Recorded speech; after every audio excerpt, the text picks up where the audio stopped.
Honorable Men Discord. Let's talk Jake Paul, Anthony Joshua. Let's talk about it. How you see yourself is how you perceived. I see a man strong, gifted, head strapping, never down on his knees, begging. Gotta make a way, even in my darkest hour. Say the odds against me was new. I would never cower. Welcome back to another episode. If you haven't already, hit that like button, hit that subscribe button. And by all means, if you have something you'd like to share, I'll see you in the comment section. Let me first start by saying I completely fell asleep on this fight. I fell asleep on the fight, then I woke up the next morning, Saturday morning, and I put the fight on and I watched it. And I want to first give Anthony Joshua credit for taking the fight when Francis Ngannou turned it down. Francis Ngannou is probably regretting the payday. Maybe he is, maybe he isn't.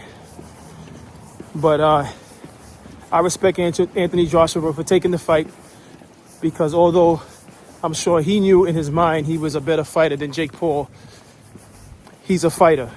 So if someone makes a proposition that's worthwhile, why not take the fight?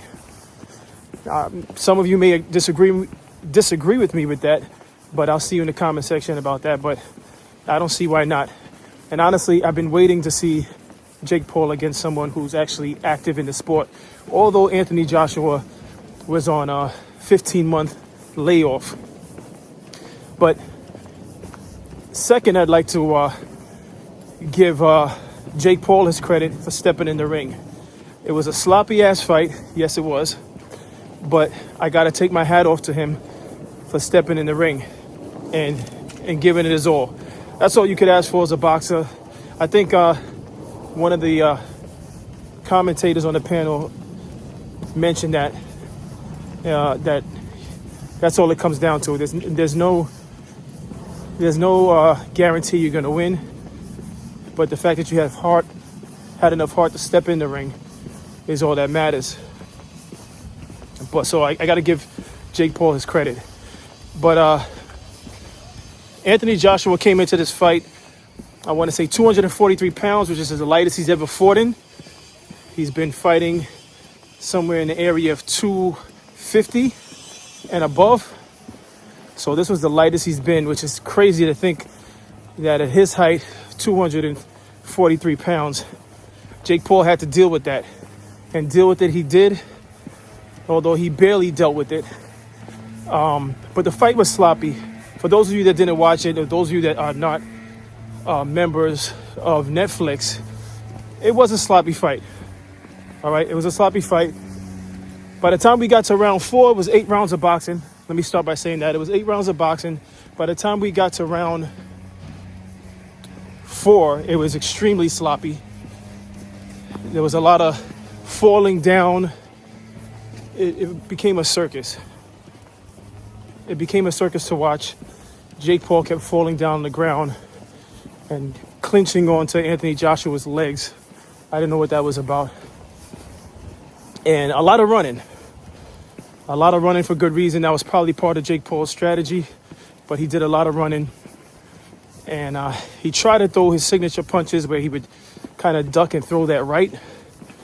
But he's fighting against a world champion. He's fighting against a Olympic gold medalist in Anthony Joshua. And Anthony Joshua, he took it. It was nothing. He was prepared for it.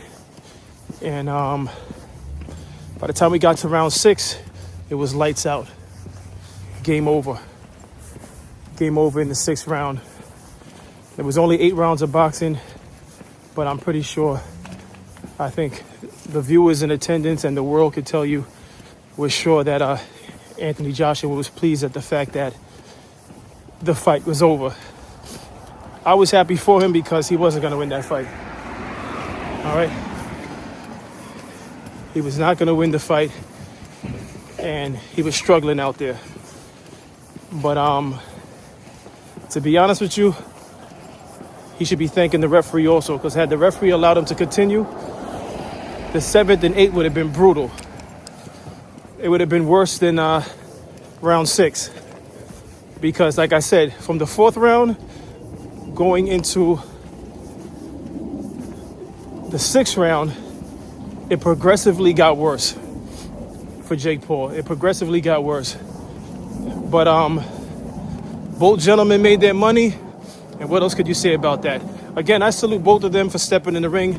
Anthony Joshua, obviously, money was the motivation, and I don't hate him for that. I don't knock him for that. If someone's going to pay you that much money after you've been sitting down for 15 months, who doesn't take that payday? And for Jake Paul, again, salute for stepping in the ring, although I thought you fought a sloppy fight. Salute to you. And that's it. What's your thoughts on this fight? I don't think there's anything else to say about it. It was a quick fight. It was enjoyable. I will watch it again just because I love watching boxing and because I'm a Netflix member. But it was entertaining. But as always, listen, I appreciate everyone for tuning in.